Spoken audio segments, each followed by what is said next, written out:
పవన్ కళ్యాణ్ గారు ఏదైతే హరిహర వీరమల్ అనే సినిమా తీస్తున్నారో అది ముమ్మాడికి కల్పితం. ఎందుకంటే పవన్ కళ్యాణ్ గారు తీస్తున్న సినిమా ఏదైతే ఉందో ఆ సినిమా మా తెలంగాణ బంధుక్, తెలంగాణ రాబిన్హుడ్, ప్రజావీరుడు, పండుగ సాయన చరిత్రకు సంబంధించిన జీవిత చరిత్రను తీసుకొని ఒక చరిత్రలో ఎక్కడా లేని ఒక కల్పిత పాత్రతోటి ఈ హరిహర వీరమల్ అనే సినిమాను తీస్తున్నారు. మళ్ళీ వాళ్ళ చేసిన తప్పును సమర్థించుకోవడానికి ఇది ప్రజావీరుడు పండుగ సాయన స్టోరీ కాదు, ఈ 1336లో విజయనగర సామ్రాజ్యాన్ని స్థాపించిన హరిహర రాయలు బుక్కరాయలకు సంబంధించిన స్టోరీ అని చెప్పేసి చెప్తున్నారు. ఈరోజు ఆ ట్రైలర్లో చూసిన దాన్ని బట్టి ఇప్పటివరకు గూగుల్లో కానీ యూట్యూబ్లో కానీ థంబ్నెయిల్స్ లేదంటే ఆర్టికల్స్ని వచ్చిన ఆధారంగా మేము చిత్రాయునిటిని కొన్ని ప్రశ్నలు అడగదలుచుకున్నాం. ఈరోజు హరిహర రాయలు లేదా బుక్కరాయలు అనే వాళ్ళు 1336లో విజయనగర సామ్రాజ్యం స్థాపించి 1406 లేదంటే 1410 కాలానికే ఈ ఏదైతే విజయనగర సామ్రాజ్యం స్థాపించిన ఏదైతే వంశం ఉందో సాల్వ వంశం అది అక్కడితో అంతమైపోతుంది.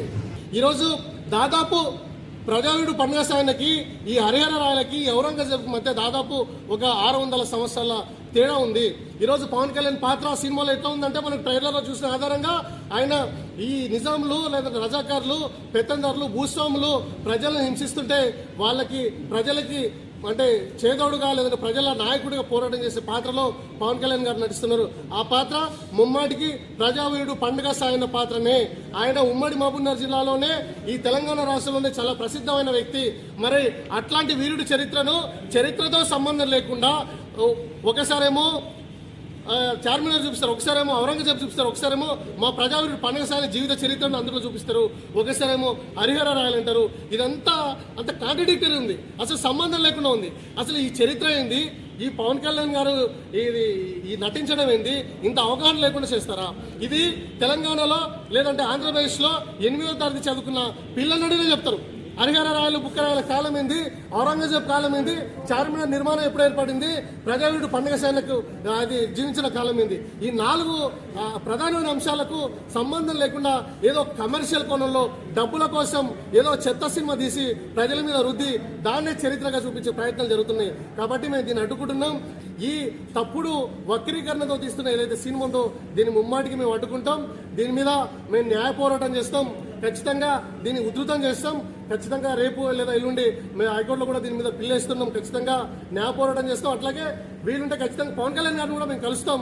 ఇది ఎట్లా మేము సమర్థించే అంశం అవుతుందో మేము పవన్ కళ్యాణ్ గారిని కూడా మేము అడుగుతున్నాం. ఏంటంటే పవన్ కళ్యాణ్ గారు మాకు శత్రువు కాదు. పవన్ కళ్యాణ్ గారు దాదాపు 20 నుంచి 25 సినిమాలు తీసినట్టు నాకు గుర్తుంది. పవన్ కళ్యాణ్ గారి తీసిన ఏ సినిమాని మేము అడ్డుకోలేదు. మేము ఈరోజు మా గొడవ పవన్ కళ్యాణ్ గారితో కాదు, పవన్ కళ్యాణ్ గారు తీసిన హరిహర వీరమలతో మాకు గొడవ.